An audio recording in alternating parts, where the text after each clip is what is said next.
అలాగే కూడి ఉన్న సోదరులు సహోదరులు అందరికీ కూడా ప్రభువైన యేసుక్రీస్తు నామములో వందనాలు చెల్లించుకుంటున్నాను.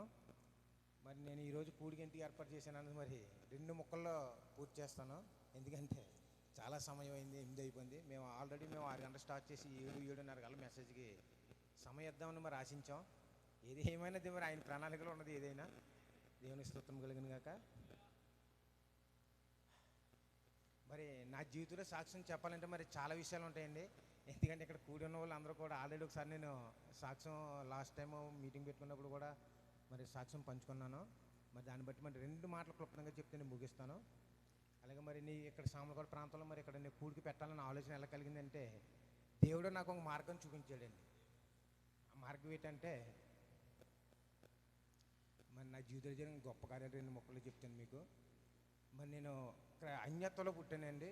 నా తల్లిదండ్రులు కూడా అంజుల నుంచి ప్రభు మరి నేను దేవుడు ఏర్పరచుకుని పని నన్ను ఈ విధంగా నడిపించాడు. ఎలాగంటే ఈ వర్తమానం పరిచయం చేసింది కూడా మరి నేను ఇంతకుముందు కూడా మరి నేను వర్తమానాన్ని చెప్పుకున్న సంఘంలో ఉన్న మరి కొనసాగేవాడిని. మరి దాన్ని బట్టి నాకు దేవుడు ఒక మార్గం చూపించి నిజమైన వాక్యం ఎక్కడ ఉందో మరి అక్కడికి నన్ను నడిపించాడు. దాన్ని బట్టి దేవుని స్తోత్రం కలుగును గాక. అలాగే మరి నేను దేవుని ఎరిగి ఇంచుమించు ఒక 17-18 సంవత్సరాలు అవుతుందండి. అప్పుడు కూడా నేను లోకంలో జీవించాను, లోకంతోనే సహవాసం చేశాను. మరి దేవుడు కృపను బట్టి మరి నన్ను రక్షించుకుని మరి ఆయన వధువుగా నన్ను సిద్ధపరుస్తానని నమ్ముతున్నాను. దేవునికి స్తోత్రం కలుగును గాక. మరి అలాగే మరి ఏం చెప్పాలి కూడా నాకు అర్థం కావట్లేదండి. సరే, ఇక్కడ కూడికి ఎందుకు ఏర్పాటు చేశానంటే మరి మీకు అందరికీ తెలుసు. నేను ఎందుకంటే నా సంఘం కానండి మరి వేరే సంఘం నుంచి వచ్చిన వారు కూడా మరి ఇక్కడ కూడికి ఎందుకు పెట్టుకున్నాను అనే దానికి నేను వివరణ ఇవ్వాలి కాబట్టి ఇస్తున్నాను. మరి నేను ముఖ్యంగా ఇక్కడ కూడికి పెట్టుకున్నాక మరి నా బామ్మర్ది మరి రాజేశ్వరి మరి దేవుడు గొప్ప కార్యం చేశాడండి. మరి ఈ రోజున మరి సజీవంగా మా మధ్యలో ఉన్నాడంటే దేవుడి కృప. అది దేవుడి కృప. అలాగే ఇక్కడ భూమి మీద ఉన్న వధువు ఎవరో ఒక వ్యక్తి అతని కోసం ప్రార్థన చేశానని నేను ఆశించానండి. ఎందుకంటే హాస్పిటల్కి తీసుకెళ్ళినప్పుడు మరి ముందుసారి హాస్పిటల్ తీసుకెళ్ళినప్పుడు 50-50 చాయిస్ అని చెప్పారండి. సరే, దేవుడి కృప అనుకుని నేను మరి దేవుడి మీద భారం వేసుకుని కొనసాగాను. రెండోసారి మరి టాయిలెట్కి వెళ్ళి మరి బాత్రూంలో పడిపోడట. నేను ఊళ్ళో కూడా లేనండి. నేను ఎక్కడో ఇంచుమించు 300 కిలోమీటర్ల దూరంలో ఉన్నాను. మరి నాకు సాయంత్రం 4 గంటలకు ఫోన్ వచ్చింది, ఇలా రాజా హాస్పిటల్లో బాత్రూంలో పడిపోడు, మరి హాస్పిటల్ తీసుకెళ్తున్నాను. ఎందుకంటే ప్రాణం కూడా ఉందని కూడా మేము అనుకుంటలేదని నాకు ఫోన్ చేశారండి. కాకపోతే నేను ఒకటే నిరీక్షణ అండి. ఎందుకంటే అతనికి ఏం కాదు. ఎందుకంటే ఆల్రెడీ నేను ఇంతకుముందు ఈ వర్తమానంలో ఉండి ఎన్నో గొప్ప కార్యాలు నేను చూశానండి. ఎందుకంటే నా జీవితంలో చాలా గొప్ప కార్యాలు చూశానండి. ఒకటి మా నాన్నగారి విషయంలో, 2 మా మావయ్య గారి విషయంలో, అదే ఇక్కడ ఉన్న గణపతి గారి విషయంలో కూడా దేవుడు గొప్ప కార్యం చేశాడండి. ఆ పట్టుదలతోనే నేను ఏమనుకున్నానంటే దేవుడే కార్యం చేస్తాడో, దేవుడికి అసాధ్యమైనది ఏది లేదు, వీళ్ళు భయపడుతున్నారు అనుకుని సరే మీరు హాస్పిటల్ తీసుకెళ్తున్నారు కాబట్టి హాస్పిటల్ తీసుకెళ్ళండి, ఏమీ కాదు, రాజాకి ఏమీ కాదు, మీరు తీసుకెళ్ళండి, సజీవంగా మన మధ్యలో దేవుడు నడిపిస్తాడో అని నిరీక్షణతో నేను ఉన్నానండి. ఎందుకంటే ఇక్కడ ఉన్న వాళ్ళందరూ చాలా భయపడ్డారండి. ఎందుకంటే భయం ఎవరికైనా వస్తుంది. ఎందుకంటే డైరెక్ట్గా చూసారు కూడా భయం వేస్తుంది. కానీ నేను సుదూర ప్రాంతంలో ఉన్నా కానీ నాకు భయం వేయలేదండి. అక్కడి నుంచేమో రాయవరం నుంచేమో మా మిస్సెస్ ఫోన్ చేసి ఏమంటే ఎలాగట్టండి, అన్నయ్య లేడటండి అన్నారు. ఎందుకమ్మా నువ్వు అలా బాధపడతావు, నువ్వేం బాధపడకో, నువ్వు ప్రార్థన చేసుకుని వెళ్ళు, దేవుడు అక్కడ మీ వాడిని నిన్ను మాట్లాడే విధంగా చేస్తాడన్నాను. అన్నట్టుగానే మరి అక్కడ తను కాకినాడ నుంచి రాయవరం నుంచి కాకినాడ వెళ్ళేటప్పుడు మరి అతను సజీవంగా ఉండి మాట్లాడుతున్నాడటండి. అక్కడ దేవుని స్తోత్రం కలుగును గాక.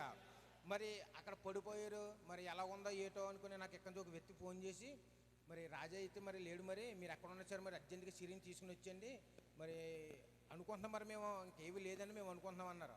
ఏమండి మీకు నిర్ణయం తీసేసుకోకండి, మీరు వెళ్ళండి, దేవుడు గొప్ప కార్యం చేస్తాడు. దేవుడి కార్యాలు ఎలాగ ఉంటాయో నాకు తెలుసు. దేవుడి గొప్ప కార్యాలు ఎలాగ ఉంటాయంటే కంటికి కనిపించవో హృదయానికి గోచరం కావన్నట్టు ఉంటాయి. నేను ఆ విషయం మాట్లాడాను అతనితో కూడానే. మాట్లాడినప్పుడు మరి దేవుడు గొప్ప కార్యం చేసి మరి ఈ రోజున రాజాని మరి సజీవంగా నిలబెట్టాడు. మరి మీకు ఈ కూడికి అందుకే ఏర్పాటు చేశానండి. ఎందుకంటే రాజా విషయంలో నువ్వు గొప్ప కార్యం చేదేవా, నీ సామలకోట పట్టణంలో నా సేవకుని తీసుకొచ్చుకుని నిజమైన వాక్యాన్ని నేను ఇక్కడ బయలుపరుస్తానని మరి ఆ వాగ్దానం చేసుకున్నాను. ఎందుకంటే నేను ఇచ్చిన వాగ్దానాన్ని నేను నెరవేర్చుకోకముందే ఆయన ఇచ్చిన వాగ్దానాన్ని రాజా విషయంలో నెరవేర్చుకున్నాడండి. దేవునికి స్తోత్రం కలుగును గాక. మరి ఎంతోమంది ప్రార్థన అవసరతలు మరి ఎన్నో విషయం ఎంతోమందికి చెప్పాను. మరి రాజ్య విషయంలో మరి ప్రార్థన చేయండి ప్రార్థన చేయండి అని. మరి ఎవరు ప్రార్థన విన్నాడో తెలియదు కానీ దేవుడు ఆ రాజ్య విషయంలో కూడా గొప్ప కార్యం చేసి మరి ఈ రోజున సజీవంగా మా మధ్య నిలబెట్టాడండి.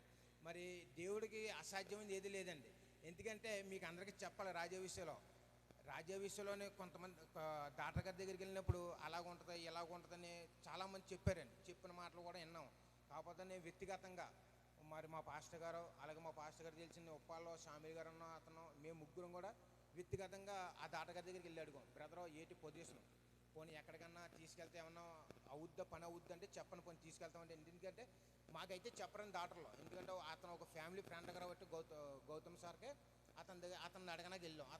వెళ్ళినప్పుడు అతను ఏమన్నాడంటే, బ్రదరు మేము చెప్పేది అయితే మేము చేసాం వైద్యం, కానీ మేము ఇచ్చిన మెడిసిన్ బుర్రకి వెళ్ళాలంటే చాలా టైం పడుతుంది. అదంతా దేవుడు మీరు నమ్ముకుని దేవుడు కార్యమే చెయ్యాలి అది.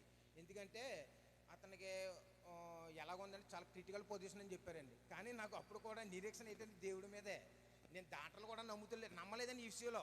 కాకపోతే ఒకప్పుడు నమ్ముకోండి, ఎందుకంటే సంపూర్ణ వాక్యం నాకు బయలుపరిచినప్పుడు నేను సంపూర్ణంగా దేవుడి మీద విశ్వాసంతో కొనసాగానండి. దేవుడికి అసాధ్యమైనది ఏమీ లేదు. దేవుడు వాడి పట్ల ఏదో కార్యం చేయనాకే ఆ ముళ్ళు పెట్టాడు. ఎందుకంటే లోకంతో స్నేహం చేస్తున్నాడు, లోకం వైపే చూస్తున్నాడు తప్ప ఆ వాక్యం వైపు కానీ ఆ దేవుడి వైపు కానీ అసలు ఈ వ్యక్తి తిరగలేదు అన్న నిరీక్షణతో నేను ఉన్నానండి. మరి అలాగే గౌతమ్ సార్ దగ్గరికి వెళ్ళినప్పుడు అడిగినప్పుడు ఆయన ఏమన్నాడంటే, మెడిసిన్ ఇచ్చామమ్మా, అది 3 నెలలకు రికవర్ అవ్వచ్చు, లేకపోతే 4 నెలలకు అవ్వచ్చు, లేకపోతే 6 నెలలకు అవ్వచ్చు, లేకపోతే 5 సంవత్సరాలు పట్టచ్చు, 10 సంవత్సరాలు పట్టచ్చు. రికవరీ అవ్వలేకపోయినా సరే ఆశ్చర్యపోకలేదని చెప్పాడండి. కాకపోతే మేము ఒకటే నిరీక్షణ అండి. అప్పుడు మా పాస్టర్ గారు అన్న, బ్రదర్ మీరు నిరీక్ష పడకండి, దేవుడి మీద భారం వేసి దేవుడితో సహవాసం చేయమనండి, దేవుడు కార్యం చేస్తాడని మరి నన్ను ఆత్మీయంగా బలపరిచిన నా సహోదరు మరి నహుము గారు మరి నాకు ఆ మాట చెప్పారండి. కానీ అప్పుడు కూడా ఆయన చెప్పినప్పుడు కూడా చాలా నిరీక్షణతో ఉన్నానండి. నేను దేవుడే కార్యం చెయ్యాలి, ఈ డాక్టర్ల వల్ల ఏమీ కాదు నాకు తెలుసు అనుకున్నానండి. అనుకున్నట్టుగానే దేవుడు కార్యం చేసి ఈ రోజున మా మధ్యలో సజీవంగా నిలబెట్టాడండి. మరి అలాగే మరి తన భార్య కూడా చాలా పరిచయం చేసిందండి.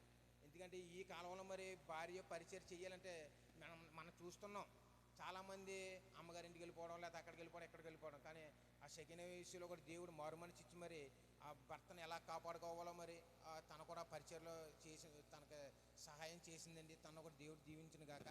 అలాగే మరి చాలామంది ప్రార్థన చేశారని నేను నమ్ముతున్నాను. అలాగే మరి నా భార్య కూడా మరి కొన్నాళ్ళ పాటు హాస్పిటల్లో ఉండి తనకు కూడా పరిచయం చేసిందండి. తను కూడా దేవుడు దీవించిన గాక. అలాగే మరి ఇక నేను సువార్త కూడికి ఎందుకు పెట్టుకున్నానంటే, ఈరోజు ఎందుకు పెట్టుకున్నానంటే, ఈరోజు నా భార్య పుట్టినరోజు అండి. దేవుని స్తోత్రం కలిగిన గాక. మరి దాని నిమిత్తం ఇక్కడ ఏదో ఒక ద్వారం తెరవాలి కాబట్టి మరి ఆ పుట్టినరోజు నిమిత్తం మరి నేను ఇక్కడ కూడికి ఏర్పాటు చేసుకున్నాను. మెయిన్ ఏంటంటే గొప్ప సన్నివేశం ఏంటంటే అండి, నేను ఇక్కడ కూటమి పెట్టుకున్నానంటే నా భార్య పుట్టినరోజు కోసం కాదండి. ఎందుకంటే నా భార్య నాకు పెళ్ళి ఎప్పుడే ఇంచుమించు 13 సంవత్సరాలు అయిందండి. ఎప్పుడు కూడా తన పుట్టినరోజుకి ఎప్పుడు నాకు కూడికి పెట్టలేదండి. నేను కూడికి పెడతానండి ఎప్పుడంటే నాకు ప్రేరేపణ కలిగినప్పుడు, సువార్త చేయాలన్న ఆలోచన కలిగినప్పుడు ఖచ్చితంగా ఏదో వంక మీద పెట్టాలి. కాబట్టి అనేక మందికి సువార్త చేయాలన్న ఆశనాలు ఉంది కాబట్టి మరి నేను ఏదో విధంగా అనేక మందికి ఈ వర్తమానం పరిచయం చేయాలని, వాక్యం తెరవబడాలని, వాళ్ళు మారు మనసు పొందాలని, నిజమైన వాక్యం ఎక్కడ ఉంది గ్రహించాలని ఆలోచనని కూడికి పెడతా ఉంటానండి. మరి లాస్ట్ ఇయర్ కూడా నేను మరి నా పెద్ద పాప బర్త్డే రోజు కూడా పెట్టుకున్నాను.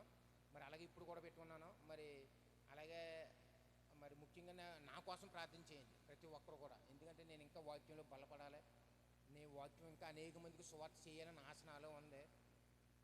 మరి ఆ విషయంలో కూడా దేవుడు గొప్ప కార్యం చేస్తానని నేను నమ్ముతున్నాను. అలాగే మరి ఇంకేమన్నా మర్చిపోయింటే మరి క్షమించండి. చాలా విషయాలు చెప్పాలనుకున్నాను కానీ సమయం మరి చాలా త్వరగా అయిపోతుంది కాబట్టి నేను మరి ముగించాలనుకుంటున్నాను. మరి ముఖ్యంగా మరి నా కోసం, నా కుటుంబం కోసం, మరి అలాగే మరి రాజ్య విషయంలో కూడా సంపూర్ణ ఆరోగ్యం కోసం ఇప్పుడు ఒక లోకంలో జీవించాడు. ఇకపైన ఆయన వాక్యం పట్టుకొని మారు మనసు ఇచ్చి దేవుడితో సహవాసం చేసే విధంగా మీరు అందరూ ప్రార్థన చేయండి. దేవుడికి అసాధ్యమైనది ఏదీ లేదు, దేవుడికి సమస్తము సాధ్యమే. మరి అలాగే మరి మా అత్తయ్య గారి కోసం కూడా ప్రార్థన చేయండి. మరి వాళ్ళు కూడా మారు మనసు ఇచ్చేలాగా నిజమైన వాక్యంలో ఎదిగే విధంగా సహాయం చేయమని మరి ప్రతి ఒక్కరిని కూడా ప్రార్థన చేయమని అడుగుతున్నాను. అలాగే మరి ముఖ్యంగా మరి నా బిడ్డల కోసం ప్రార్థన చేయండి. దేవ మరి నా సంఘంలో మరి వాళ్ళ పరిచయం ఏటో, వాళ్ళ విధానం ఏటో మరి దేవుడికి సమస్తం ఆయన ఎరుగు ఉన్నాడు కాబట్టి ఆయన ప్రణాళిక ప్రకారం, ఆయన ఎన్నిక ప్రకారం నా బిడ్డలు మరి సంఘంలో మరి వాళ్ళ పరిచయం ఏటో, మరి వాళ్ళ స్థానం ఏటో గుర్తించే విధంగా ప్రార్థన చేయండి. మరి మరి ప్రతి ఒక్కరి కోసం, మా కుటుంబం కోసం, అలాగే మరి నేను ఎక్కడ కూడికి పెట్టుకోవాలన్నా కానీ దెయ్యం ముందు పోరాటం చేస్తాడు నాతో. ఎలాగంటే మార్చి నెలలో కూడికి పెట్టుకున్నప్పుడు నా మేనగాళ్ళకి ఒంట్లో బాగాలేదండి. తనకు ఒక పక్కన శిలను లోపల ఎక్కుతుంటే ఆ ఇంట్లోని మేము బయట కూడికి పెట్టుకున్నామండి. ఈ రోజు నాడు కూడా అదే అండి. నిన్న మా అమ్మగారి దగ్గరికి వెళ్ళినప్పుడు, నేను లైన్కి వెళ్ళి మా అమ్మగారి దగ్గరికి వచ్చినప్పుడు తనకి గత 3 రోజుల నుంచి మంచం మీద ఉందంటే నాకు ఆ విషయం తెలియదండి. నేను ఎక్కడో మరి సాలూరులో ఉన్నాను. అమ్మ ఏటమ్మా నువ్వు అలాగ ఉన్నావు ఏంటంటే, నేను ఆరాధనకి వెళ్ళి వచ్చిన తర్వాత ఏమీ లేదురా అని మరి తను బాధపడిందండి. ఎందుకంటే తను ఎందుకు బాధపడిందో నాకు తెలియదు. తను బాధపడినప్పుడు మన ఎందుకంటే మా అమ్మగారికి చిన్నప్పటి నుంచి కష్టాలండి. మరి కష్టాల నుంచి మమ్మల్ని వర్తమానంలో నడిపించాడండి. వర్తమానంలో నడిపించిన తర్వాత మా జీవితం ఎలా వెలిగిందంటే నేను అది వర్ణించలేనండి. అసలు దేవుడి విషయంలో అసలు వర్ణించలేనండి. ఆ కష్టాల నుంచి ఒడిదుడుకులు అన్నీ తట్టుకొని మరి మా అమ్మగారు నన్ను ఇంత పెద్దవాడిని చేసింది. ముఖ్యంగా మరి మా అమ్మగారికి నేను రుణపడి ఉండాలి. ఎందుకంటే దేవుని పరిచయం చేసింది మా అమ్మగారని. నాకు దేవుడు ఎన్నుకున్నాడు కాబట్టి, ఒక మార్గం కావాలి కాబట్టి మరి మా అమ్మగారికి మా నాన్నగారి విషయంలో ఒక చిన్న ముళ్ళు పెట్టి మా అమ్మగారిని మా నాన్నగారిని రక్షించుకుని నన్ను కూడా రక్షించుకున్నాడండి. మరి ఆ దెయ్యం పోరాటం ఎలా ఉంటుందంటే, నేను వెళ్ళినప్పుడు ఇవాళ కూడికి ఏం చేయాలి, నేను అన్ని పురమించుకున్నాను, అనేక మందికి చెప్పుకున్నాను. ఇవాళ కూడికి ఏం చేయాలని ఆలోచనతోనే రాత్రి రాయవరం నుంచి సామలు కూడా వచ్చి కూడా అదే ఆలోచనతో వచ్చానండి. ఏది ఏమైనా ప్రార్థన చేద్దాం, దేవుడే కార్యం చేస్తాడు. ఒకప్పుడు కూడా మన కూడికి పెట్టుకోవాలనుకున్నప్పుడు ప్రతి విషయంలో కూడా దెయ్యం పోరాటం చేస్తుంది. కానీ ఆఖరికి విజయం మనదే. దేవుడు మన పట్ల ఉండి మనకి విజయం సమకూర్చేవాడు ఆయనే అని నిరీక్షణతో నేను ఉండి మరి రాత్రికాల సమయంలో కూడా ప్రార్థన చేసాం. దేవుడు మరి ఈరోజు మా అమ్మగారిని ఇక్కడ నడిపించాడు. దేవునికి స్తోత్రం కలుగును గాక. మరి తనకు కూడా సంపూర్ణమైన ఆరోగ్యం కోసం ప్రార్థన చేయండి. అలాగే మా నాన్నగారి కోసం కూడా ప్రార్థన చేయండి. మరి నా కుటుంబంలో మరి 5 యవనస్తురాలు ఉన్నారు. 5 యవనస్తులు ఉన్నారని మొత్తం. వాళ్ళ లోకం వైపు చూడకుండా వాక్యం వైపు చూసి నిజమైన వర్తమానంలో ఎదిగే విధంగా మరి ప్రార్థన చేయమని నడుచున్నానండి. ఎందుకంటే నాకు బలం ఏంటంటే నా సంఘ ప్రార్థన బలం అండి. నేను ఏది చెప్పుకోవాలనుకున్నా ముందు సంఘంలో చెప్పుకుంటాను, సేవకులకు చెప్పుకుంటాను. ఎందుకంటే నాకు మొదటి నుంచి కూడా నాకు అదే నిరీక్షణ అండి. నా వల్ల కాగలేంది ఏమన్నా ఉంటే నా సంఘ ప్రార్థన ఖచ్చితంగా దేవుడు కార్యం చేస్తాడో. ఎందుకంటే వధువు ప్రార్థన చేసింది దేవుడు ఎప్పుడు మర్చిపోవడో. ఎందుకంటే నా భార్య అడిగింది నేను ఏది కొనకుండా ఉంటానని చెప్పండి ఒకసారి. నేను కొనకుండా ఉన్నాను, ఏదేమైనా కానీ కొంటాను. అలాగే తన వధువుగా ఉన్న మనల్ని ఏర్పరచుకున్నవాడు అడిగినప్పుడు దేవుడు కార్యం ఖచ్చితంగా చేస్తాడండి. ఎందుకంటే ఆ వాక్యంలో మనం ఎదగబడుతున్నాం. వాక్యంలో వింటూ వింటూ వింటూ వాక్యం శరీరంగా మార్పు చెంది ఆ గొప్ప ఎత్తబాటులో ఆ పెళ్లి విందులోకి మరి ఆ వరుడుగా ఆయన వస్తే వధువుగా మనం సిద్ధపడి మరి ఈ భూమి నుంచి మరి సజీవంగా ఎత్తపడతానని విశ్వాసంతో ఉన్నాను. అదే నిరీక్షణతో ఉండి మరి ప్రతి ఒక్క నా సంఘం కానండి వధువు ఎక్కడ ఉన్నా సరే ప్రార్థన చేస్తాను నిరీక్షణతో. నేను ప్రార్థన అవసరత ప్రతి విషయంలో ప్రార్థన అవసరత అడుగుతానండి. మరి ఆ విషయంలో కూడా గొప్ప కార్యం చేసే విధంగా సహాయం చేయమని అడుగుతున్నాను. మరి అలాగే మరి ముఖ్యంగా మరి నేను సువార్త చెయ్యాలన్న ఆలోచన నాకు చాలా ఉందండి. ఎందుకంటే నేను ఖర్చు గురించి ఆలోచించనండి. దేవుడు ఇచ్చాడు, దేవుడికి ఖర్చు పెట్టాలి. హల్లెలూయా. ఎందుకంటే ఒకప్పుడు నేను ఎంత దీనస్థితిలో ఉన్నానో, ఎంత దరిద్రుడుగా ఉన్నానో, వాక్యం ప్రకారంగా బైబిల్ ప్రకారంగా చెప్పుకోవాలంటే దరిద్రుడు, దిగంబరుడు, ఇంకా ఉంటే కొన్ని ఉంటాయండి. అందులోంచి నన్ను దేవుడు ఈ స్థానంలో నిలబెట్టాడంటే ఈ జీవితం అన్న ఇప్పుడు ఒక లోకంలో జీవించో ఇక పైన వాక్యం కోసం నిలబడి వాక్యంలో జీవించాలని నిరీక్షణతో నేను ఉన్నాను. మరి ముఖ్యంగా నాకు ఆ నిరీక్షణ ఎప్పుడు తప్పుపోకుండా మరి ఆ విషయంలో దేవుడు గొప్ప కార్యం చేసేలాగా సహాయం చేసేలాగా ప్రార్థన చేయమని అడుగుతున్నానండి. మరి అలాగే మరి మరొక సమయం మరి ఇలాగే ఈ సామలకోట పట్టణంలో మరి ఇంకొక సువార్త కూడికి పెట్టుకోవడానికి ఆశిస్తున్నాను. ముఖ్యంగా దానికి ఒకటి దేవుడు గొప్ప కార్యం చేస్తాడండి. ఎందుకంటే నేను ఖాళీ చేతులతో నిలబడి ఉన్నానండి అక్కడ. కానీ నా వెనక దేవతలు అనేకమైన కోట్లాది దేవదూతలు ఉన్నాయండి. వాళ్ళే నన్ను నడిపిస్తారని నిరీక్షణతో నేను ఉన్నానండి. దేవుడికి మహిమ కలుగును కాక. అలాగే మరి నా ప్రార్థన విన్నప్పుడు నేను అడిగినప్పుడు మరి సుదూర ప్రాంతం నుంచి వచ్చిన మరి ఈతకోట, అలాగే మరి రావులపాలెం, ఆలమూరు, ఇటు మరి ముగ్గొల్ల నుంచి చాలా దూరం నుంచి ప్రయాసపడి వచ్చిన నా ఆత్మీయ సహోదరులు, అలాగే మరి అనకాపల్లి దగ్గర చోడవరం, మరి అంత దూరం నుంచి వచ్చారంటే ఇక్కడికి ఎందుకు వచ్చారంటే నేనేదో ఆహారం పెడతానని కాదు, నేనేదో విందిస్తానని కాదండి. వాళ్ళు వస్తా దేవుడు వాక్యం కోసం వాళ్ళు ఇక్కడ ఇంత దూరం పోరాడి వచ్చారండి వాళ్ళు.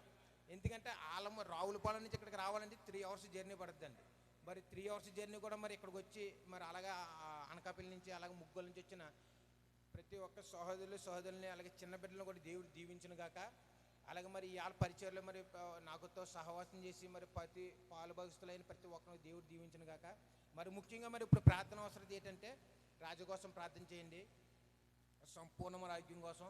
ఇక పైన లోకం వైపు చూడకుండా వాక్యం వైపు చూస్తూ వాక్యంతో సహవాసం చేస్తూ ప్రార్థించే శక్తి బలము ఆ కుమారుడికి దయచేయమని మరి ప్రతి ఒక్కరిని కూడా ప్రార్థన చేయమని అడుగుతున్నాను, సహాయం చేయమని అడుగుతున్నాను. అలాగే మరి నా కోసం కూడా ప్రార్థన చేయండి, మరి ప్రతి నా కుటుంబం కోసం కూడా ప్రార్థన చేయండి. ఈ వాక్యంలో ఎప్పుడు తప్పుపోకుండా ఆ దేవుడు ఎత్తబాటు వరకు ప్రభా మరి ఆ వధువుగా మమ్మల్ని అందరినీ సిద్ధపరిచే విధంగా సహాయం చేయమని మరి ప్రార్థన చేయమని ప్రతి ఒక్కరిని ప్రార్థన చేయమని అడుగుతున్నాను. అలాగే మరి ఇంకేమైనా మర్చిపోయింటే క్షమించండి. మరి ఇక మీదటైనా మరి దేవుడు వాక్యంలో నన్ను తప్పుపోకుండా ప్రతి ఒక్కరు కూడా ప్రార్థించమని అడుగుతున్నాను, సహాయం చేయమని ప్రతి ఒక్కరితో మరి నా ప్రేమ విందు మరి అలాగే ఇక్కడ వచ్చిన ప్రతి ఒక్కరిని కూడా దేవుడు దీవించును గాక. చిన్న సాక్ష్యం దేవుడు దీవించును గాక.